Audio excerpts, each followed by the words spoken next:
Hello, hello, everybody.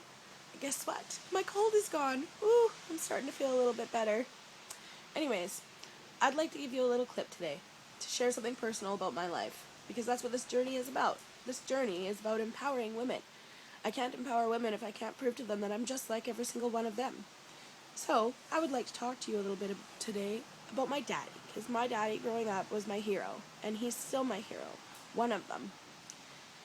I was a little tiny child. I was 25 pounds in grade 1 and a preemie at birth, and I was very petite. And I had red hair and freckles, and I was smart.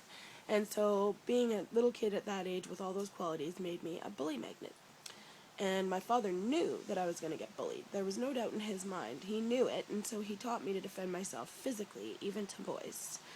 Mentally, not so much, because I don't think he realized that people were bullying me mentally, but because I hid it. But he used to defend me to bullies whenever he was present, and then he taught me how to defend myself with physical from the time I was about 4 years old.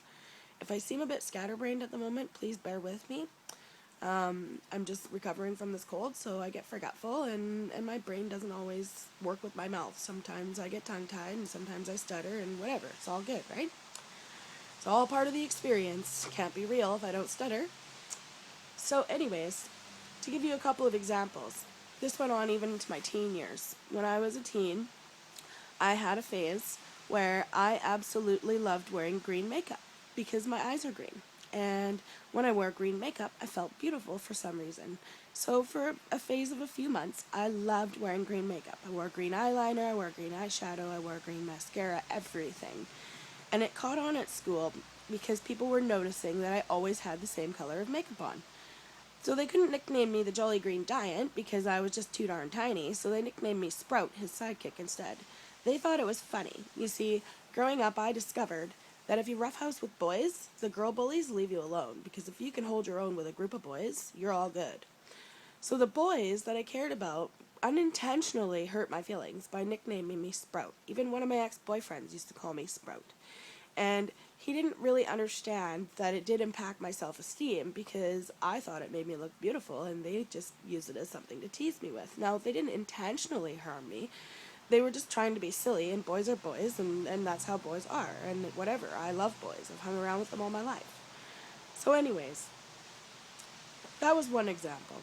In elementary school, one of the things I got bullied with, one of my guy friends found out that I ate Shreddies every morning for breakfast. My mother gave them to me for fiber so that I could go to the bathroom properly. Well, he found out about this and nicknamed me Shreddies, and that one stuck in elementary school. You would not believe how many nicknames I've had.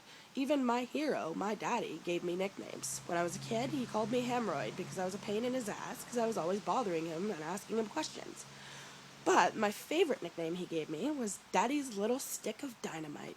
He named me that for a reason, because he knew by watching my behavior that as soon as I set my mind to something and I was determined to pull it off, the more someone told me I can't, the more determined I was to prove them wrong. And I'm like a little pit bull. Once I set my mind to something and sink my teeth into it, I will shake it and shake it and shake it until I can't shake it anymore. And one thing you need to understand is that this stage persona that I'm creating for you, I'm just an ordinary woman in reality, just like you, just like every woman watching this clip. Okay, I'm just like every other housewife and every other mother and every other daughter and sister and niece and cousin and whatever. In my fantasy life, which, trust me, I am very rich in, I'm a goddess. People don't understand that. People don't believe me. I don't care. It's not my reality. It's my fantasy, and you can have a rich fantasy life till hell freezes over. Anyways, just before I went in the hospital, I talked to my father on the phone, and he said the Lord's, or I don't remember if it was the Lord's Prayer, 23rd Psalm, that was it, to empower me, because he knew I was struggling with my mind. And Daddy told me that now that his beautiful baby girl is thinking outside the box the way she should be, he will not allow anyone to put her back in it. What a wonderful, wonderful feeling that gave me. Thank you, Daddy. You're my hero, and you always will be, just 'cause you're you, and I appreciate you, and I miss you, and I love you. Daddy's Princess, signing off.